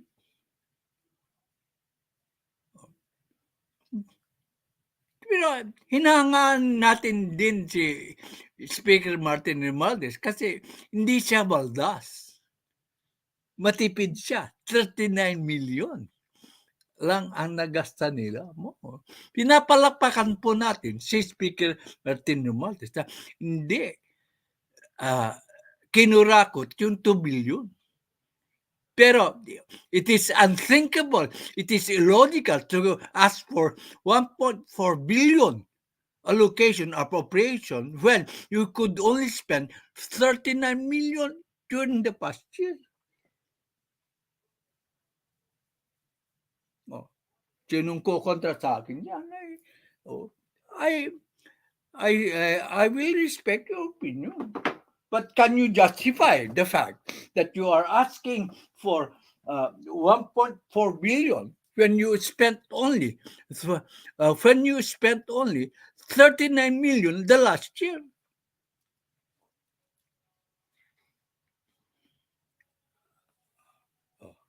Mga kaibigan, simpleng tanong yun. Bakit po nila 2 billion na natira? Yeah, binalik. I heard it from a congressman several weeks ago na balak ibalik ng Kongreso ang 2 billion. I was aghast. Paano nangyari yun? Akala ko nga, di ba, sa ating group chat, I doubted na, kasi akala ko yung travel expenses is kasali doon sa MOOA na 1.6. Kasi ang budget lang ng travel expenses ng ating presidente that time was about 420 million. So how can that be? Pero napatunayan sa gazette ng the Department of Budget and Management na ang hiningi po ng Kongreso in 2023 appropriation was 2.66 billion. Ang nagasa nila, ulit-ulitin ko, ay only 39 billion. Ay, nako. Why ask for that much when you will not even spend 100 million? Kung i-depend pa rin natin si Speaker Martin Romualdez, that is your right. But the facts are glaring, very glaring po. That only 39, or let's say 40 billion rounded off, kasi 39.7, ang nagasta. Tapos hihingi ka ng 1.4 billion pesos. How can you justify that? How can you justify that? Balik-balik. Hindi na po sigurado. Nagtatanong po uli. Ayaw ko nalibas na local and international travel expenses ng ang sinabi lang nila, tama ko ang punto mo, second measures, ang sinabi lang nila is foreign travel expenses. Yung bang other other bilyones ginasa nila sa local travel expenses? Nakakaduda tuloy. They open more questions than answers. Ito, binabasa ko lahat ng comments. Pag wala na magkokomento, tapos na po ang ating LS ngayon. Simple lang ang tanong ko. 39 million lang ang ginasa mo last year. Bakit ka humihingi ng 1.4 billion pesos for the next year? Nandito na po si Miss Honey. Miss Honey, keep safe for the aftershocks. Si Redwan binabati si Miss Honey. May sakot ako dyan sa Utay.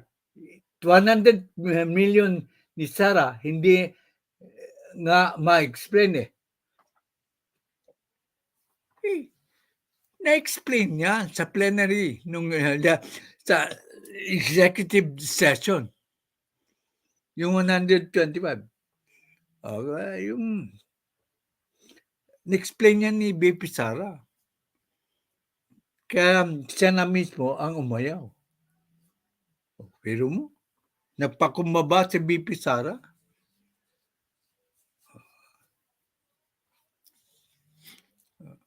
Kaya, nasabi ko, kung hindi magsasalita po ang mahal ng presidente, baka tuluyan nang magkawatak-watak ang unity team. Kasi yung keeping silent because he's very diplomatic, is no longer working. I see my friends who were formerly very hard supporters of Pbbm, although they are supporting BP Sara, are starting to have doubts about and concern about our president.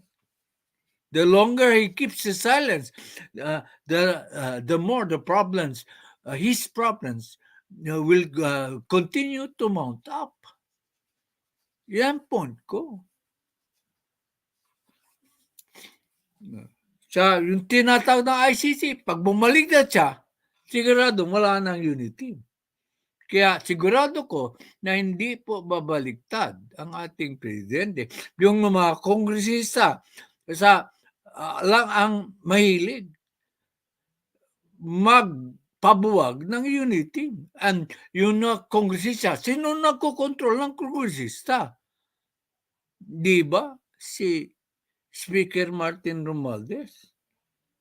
Pagdugtugin natin. Maling 7 siya.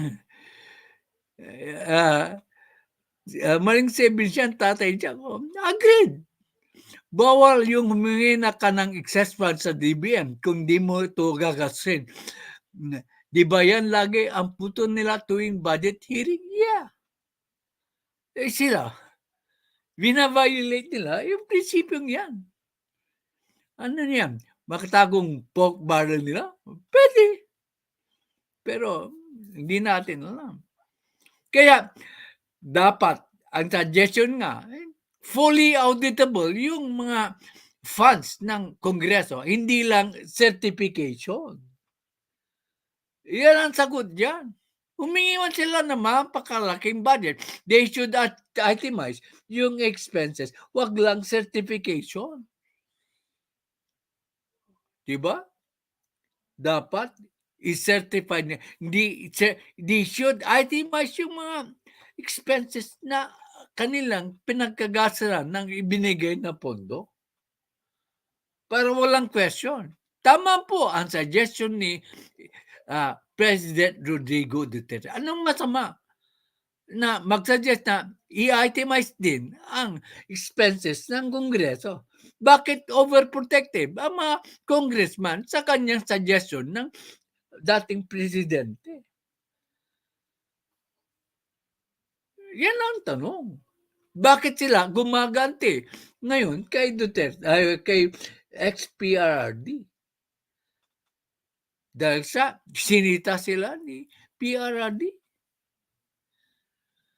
Adureado, ang tanong ba yan? O statement? Sumbukin na sa Kongreso. Ayan ako. Oh.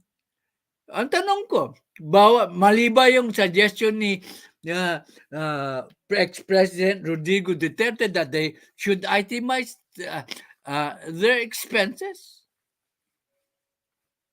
Hindi ako masyadong believe kay sa mga ibang pronouncement ni President Duterte, to be frank with you. But in this case, I support po yung kay PRRD na i-itemize yung expenses ng Kongreso. Sino ang hindi papayag yan sa suggestion ni PRRD? Kung mahal mo ang bayan. Kung certification lang, sabi ko, wala tayong magagawa ang COA kasi as of now, yan ang rules. Bakit di nila palitan na i-itemize yung expenses nila? Ang tanong, bakit hindi na yan ginawa during his term? Okay, pwedeng mali din yung si Presidente Duterte. Pero may mali ba kung gagawin nila ngayon yan? Kung alam natin mali yung nangyayari nung term po ni Presidente Duterte, bakit hindi natin i-correct? Agree ako with you dyan. May masama ba na i-correct natin yung past mistake niya for the current on succeeding Congress?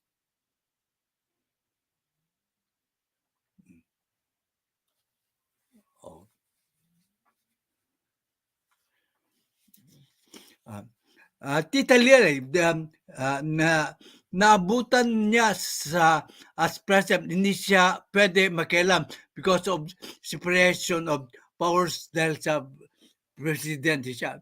Kasi tama nga na, there is a separation of the powers of the legislative, judiciary, and the executive. Hindi pwede makialam. It takes the Congress to correct itself, Ma'am Lily. It takes the Congress to correct itself kasi hindi pwede pakialaman ng presidente ang business ng legislative body. Because the legislative body is a co-equal branch ng ating gobyerno. Ngayon, when he is already out of the presidency, he can already talk freely. Perhaps he did not want to criticize the Congress during his term as president because he respects the separation of powers between the legislative, executive, and the judiciary. Ngayon, tama, yung aking justification ay parehas kami ni Roger. Ngayon, private individual na siya, pwede na siya magsalita. Kung base natin yan sa logic na yan, since nagka-Bulgara na, hindi ba pwede gawin ng aksyon yan ni Pbbm? Hindi pwede makialam si Pbbm, Roger.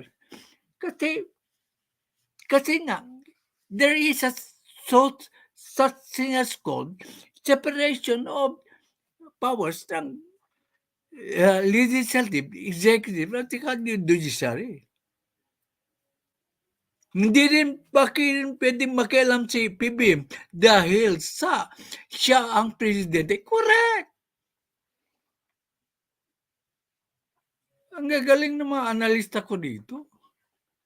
Sa tingin mo, wala naman ata kasi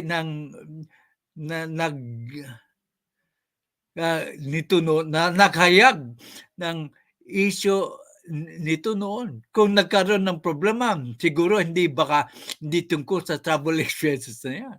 My point, kahit si PBM, wala siya powers makialam sa budget ng House of Representatives ng Justice. Correct. All caps lang po para mabasa ng maayos ni tatay. Okay.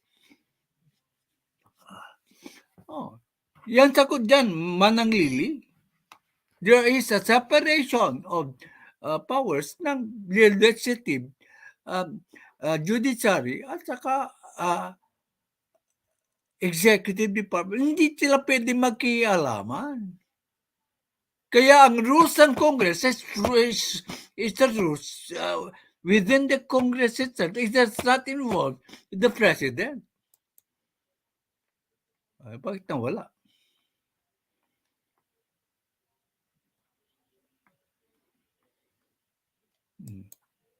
Okay. Okay. All caps lang po. Pasensya ka natin kasi kung pwede lang makialam presidente sa budget, lahat ng sangay ng gobyerno ay magkakagulo. Correct! Kung nagkikialaman na, hindi maayos ang gobyerno. There must be a rule of fairness and leave things within the jurisdiction of Congress to Congress itself. They are giving sole power to the president. Okay, nagiging dictatorial na. If the president were to control everything, dictatorial na. Di naman tayo payag doon. Maganda ang punto mo. Medalist for today.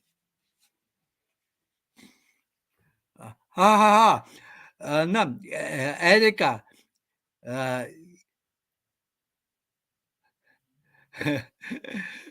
buti na lang, nagbigay ako ng disclaimer. Erica, DS, Roger Evans. Okay. Yan po. Hindi pwedeng magsalita doon si Presidente Digong kasi there was a separation of powers. Ngayon, private citizen siya, pwede siyang sumita sa Kongreso. Di ba malinaw yun? Wag niyo po akong patawag sa Kongreso, Ma'am Erica. Wala na yata ang magkukomento. Mayroon pa ba? I'll give you a minute to give your final comment. Kasi sobrang na isang oras na. Mayroong tayong mapapanood na collab namin nila Inaro at kung umaba po. Pero nakita natin ang statement ng VP Sara. Napakagaling po ng statement niya. Roger, wag ka, patawag ni Idol Ravi, baka mapreso ka. Ay, nako. Kaso kada sabi ni PRT na open the book, naglalabas ng resolution ng SOR. Mga pikot, bakit lang ngayon lang inaan ang ICC resolution? Dahil umalma si Presidente Duterte sa ginagawa ng Kongreso tungkol sa confidential fund ng kanyang anak. Siyempre, tatay yun. Pagtatanggol niya yung anak niya. Bakit hindi nila ginawa yung ICC resolution nila at the beginning of the term of the president? Kung talagang wagas ang kanilang paniniwala. There seems to be a doubt because it only happened when President Duterte raised hell about the doings of the Congress. Kung ipagkakailangan natin yan, of course, i-respect your opinion. Pero the facts are very glaring. Nangyari lang yan nang umama si President Rodrigo Duterte, former President Rodrigo Duterte. Kaso, wala na yatang so kwentuhan na tayo. Okay. Si Suarez sa HOR, PICO, may kaso rin pala, lintik, but unliquidated funds. Kung sino pa ang may kadudududang personality, siya pa ang malakas na loob na maghahain ng House Resolution. Yan, si Suarez. Hindi ko sana ibabanggit yan. Alam ko ng kaso yan. Binigyan na ako ng heads up ni Red One. Pero hindi ko ginagamit kasi that is beside the point. Kaya sana kung tinamaan na tama, nadadivert nila ang ibang issue open the book, tapos ang usapan. Okay. May ICC resolution, okay, approve na tayo dyan. Kaya it's up to them now to open their books. Napagbigyan na sila sa resolution. So why can't they open their books? Tanong, biglang po iwas inquiry. Ganun ba kahirap pakita ang bayan ng datos ng gastos nila? Kaya nga. Hindi naman confidential fund yan. Hindi naman confidential fund. Mahirap magpagdebate kasi pag wala kang facts. Okay. So that's it. You get the last word, Roger Evans. Those who are intending to make a replay, be sure that when you attack me because of my voice opinion, that you can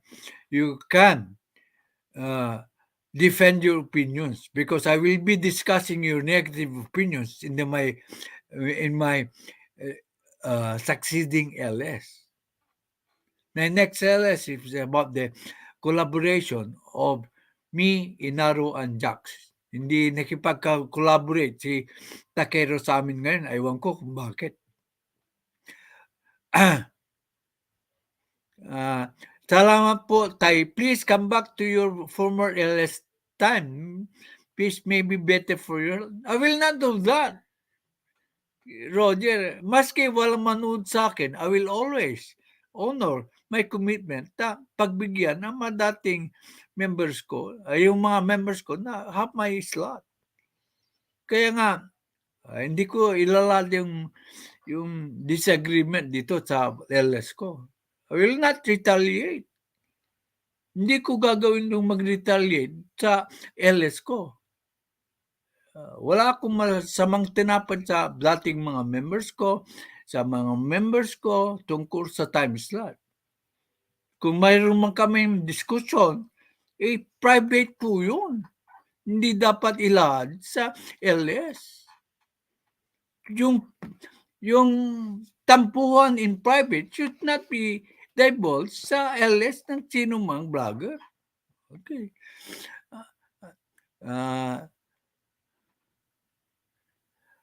Wala po. Kapilang tayo may ba ako ulit ang ulan na. Hindi. Mayroon akong ulam. Ano yan? Dilis. Yan, no? Yan ang ulam ko. Dilis. Mahirap lang tayo, kaya dilis lang ang inuulam ko. Inuulam ko yan kagabi. Dilis. Thanks for your question po. Pero I will not. Kahit may ulam, nagdidili minsan lang ako ng asin. At dilis lang aking ulam. Sana all my honor of gratitude. Honor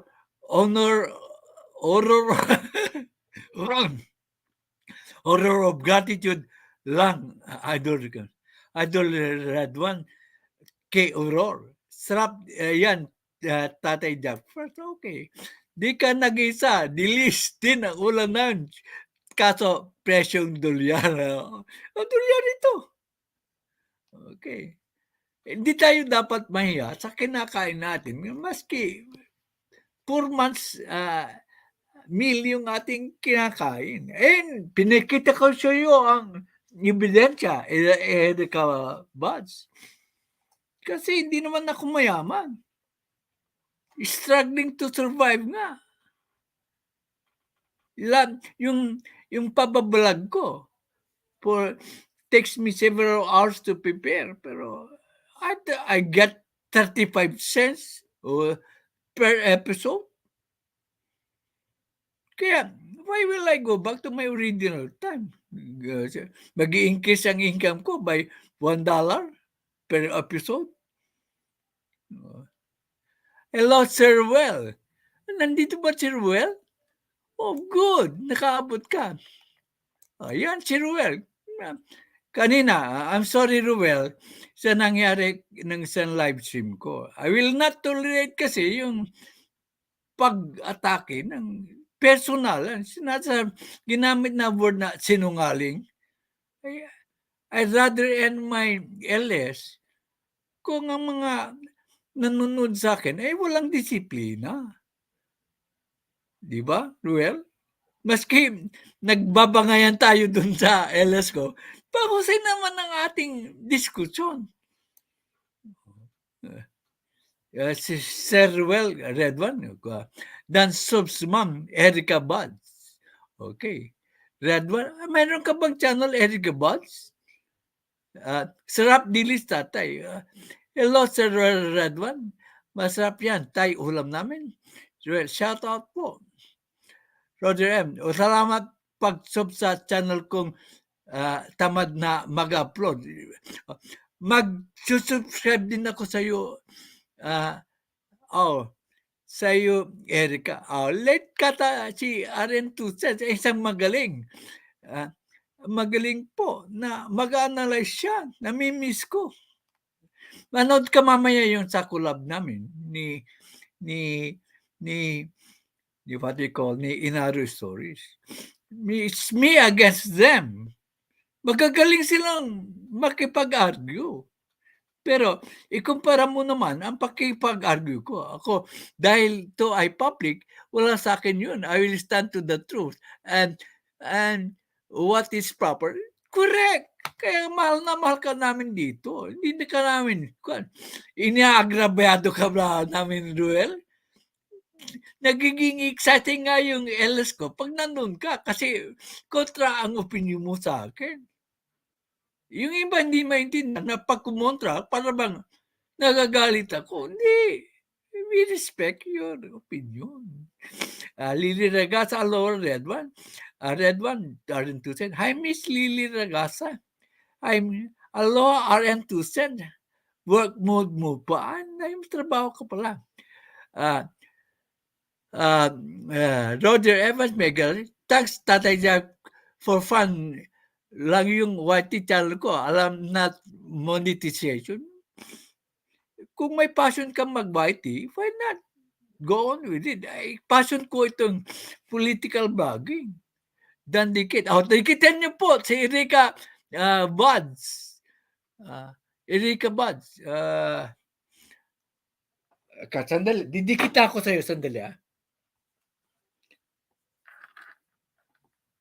Sandali para sigurado.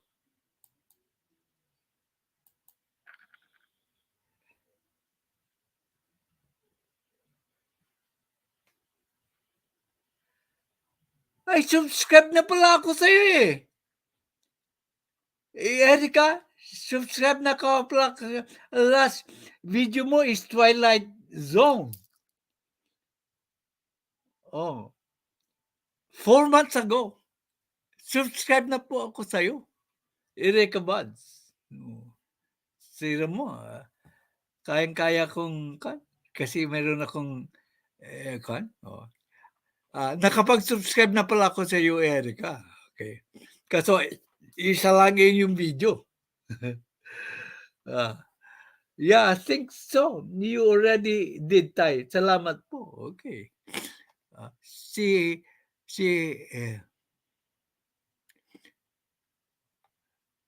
Sir Ruel, wala kay Ma'am Lintik. LS, bumanhayik kami ni Sis Ryan. Okay. Arin two cents, Miss Honey? Kinigrit. Yeah, I think you ready. Tatay, salamat po.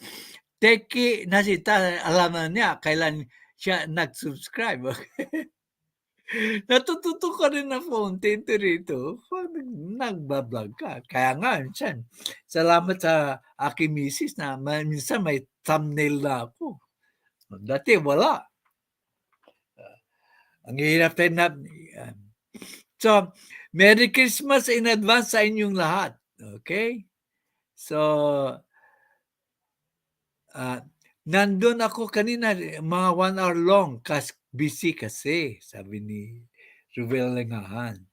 Si Utul Ruel. Dikit na rin ako sa'yo, Sis Erica Buds. Magdikitan lang muna tayo rito habang wala na. Tapos ang diskusyon eh. Good vibes na tayo. Peace na tayong lahat. Makakaibigan ulit tayo. During the kasagsagan ng argumento, hindi tayo magkaibigan. Pero pagkatapos ng argumento, magkaibigan ulit tayo. Di ba? Ruel? Di ba? Ruel? Paborito ko yan si Ruel eh. Late ka, di ka it's already mag-2 hour. Dati, 35 minutes lang ang allotted time ko rito. Umabot lang. Wala ba tayo Christmas party? Paano tayo magkaka-Christmas party? Wala ko dyan. Kami dito, pamilya lang ang nag-Christmas. Magbabatian tayo. Ang usapang politika ay kailangan pa siya sa pag-aaral at pagpaparaan ng magkakaibang rason. Tama! Bakit ba mainit yung iba? Sinabi ko na nga ba, kung sobra tama na ang usapang yan, huwag na natin ipilit. Tama, kasi maantala ang diskusyon sa ibabang mga topics. Hindi tayo nag-agree. Walang mapatutunguhan na argumento. Kung ikaw ay hindi pumapayag sa argumento ko, edi buong session hanggang magpapalitan lang tayo ng hindi tayo nagtutugma ng argumento. Paano na yung ibang gustong ma-discuss yung ibang topic? Kaya dapat lang matuto tayo ng disiplina. Huwag mo nang ipilit ang gusto mo. Respect is the key. Pwede naniniwala ka na mali ang aking, correct ka dyan, aking 2 cents. Pwede maniniwala ka na mali ang argumento ko. Hindi, at the same time, naniniwala ko na mali ang argumento mo. We can agree to disagree. But respect is the key. Respect, tama si Arin 2 cents. Respect begets respect. Ang pikon ay laging talo. Kaya malakas ang hampas ng ulan sa dalampasigan dahil wala siyang patutunguhan. Ang bibigat magbigay ng kuro-kuro itong si Ruel. Okay. Sana yung Christmas natin, yung mga magagaling kumanta, ay mag-akyatan. Issues lang dapat. No ad hominem. Correct. Issues lang. Wag kang mapipresenta ng mga akusasyon parati na wala ka namang ebidensya. Kasi dito sa channel na ito, karamihan, ipinag-present kami ng ebidensya.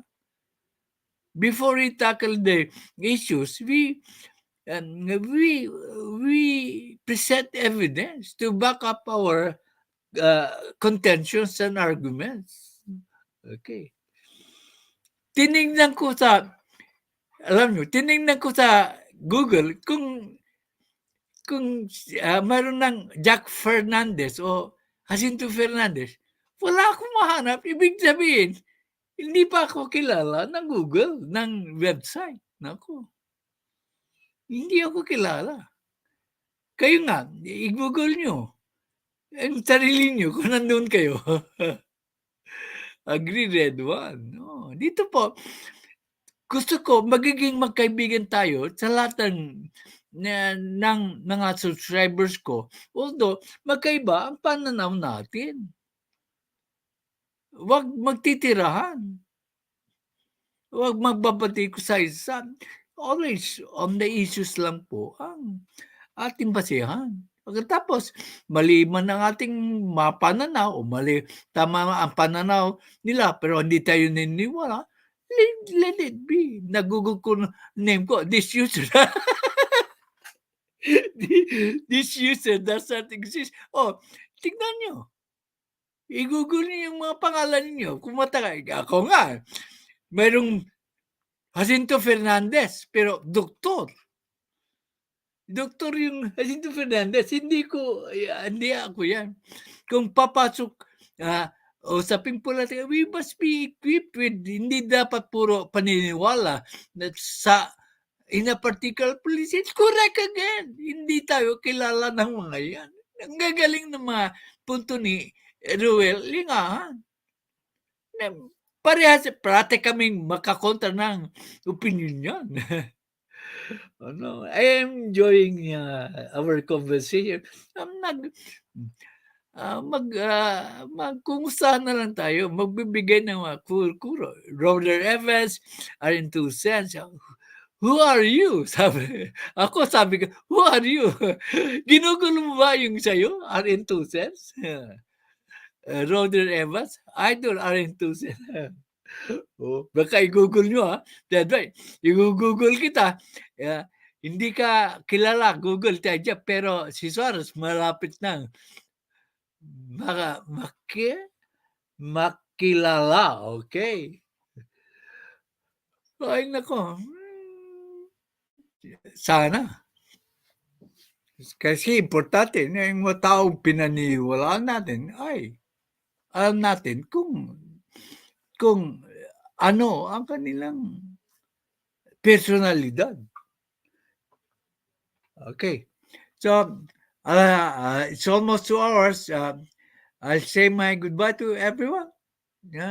This session, it was an enjoyable session for me. If we cannot accept that there's another side of the coin, wag na tayong sasali sa usaping politik. Correct. Yeah. I plan to. Bakit? Any plans of going home? Yeah. Every year we go home.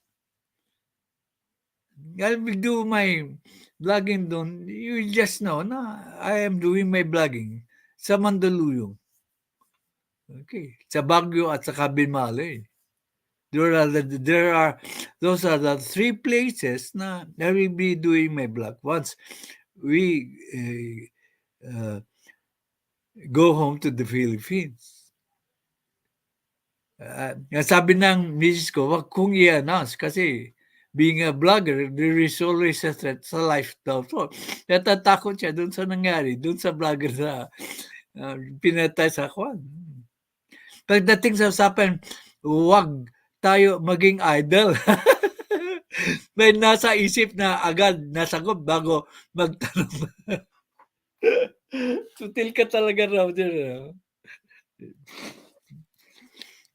Are you planning to go home also, Erica?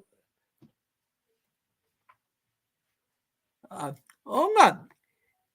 Direct flight po, 17 to 18 hours sa California, sa San Francisco.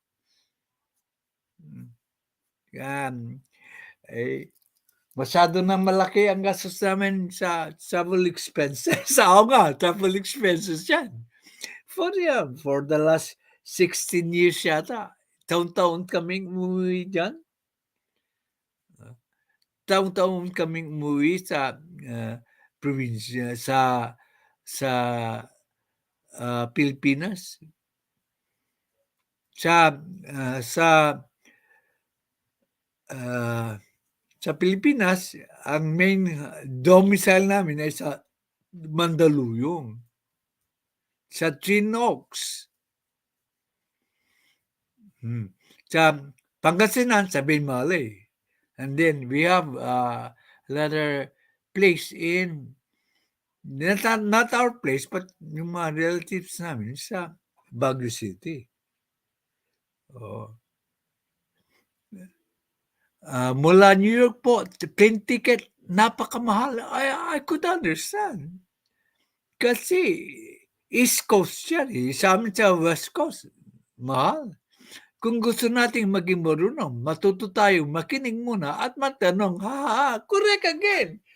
Si Ruel, tayo dyan, pag-uwin mo, tara, mag-poker tayo sa Research World.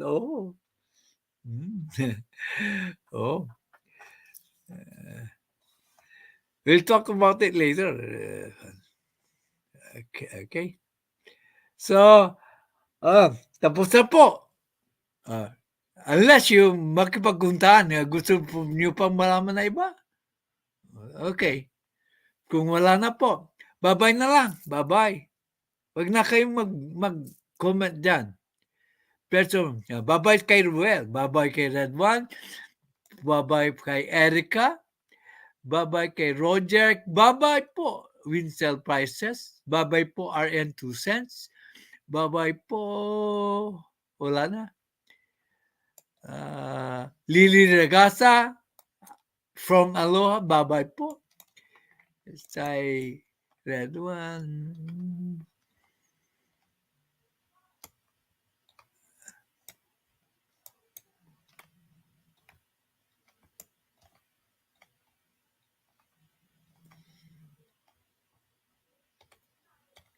Wala na, yun lang.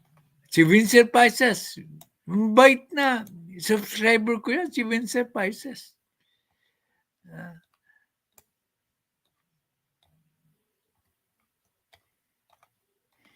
Wag nang magtatampo yung hindi ko na mabasa yung kwan. Kasi yun lang nakalagay sa aking isang device. Si Miss Sunny. Miss Sunny, safe ka ba sa Davao? Okay, happy Sunday. Si Foodies Vlogs. Supportan natin po siya.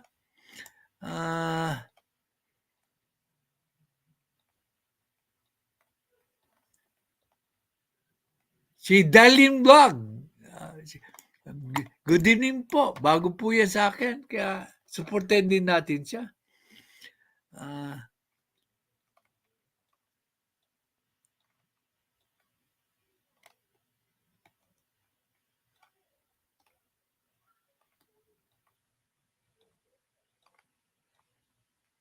Yung mga nag-type ng all caps po, salamat po sa inyo. You're very, very considerate.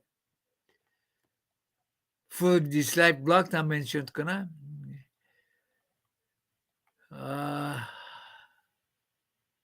Si Daniel Boyce, Berry Sports, pupunta ako din sa kanya. That one.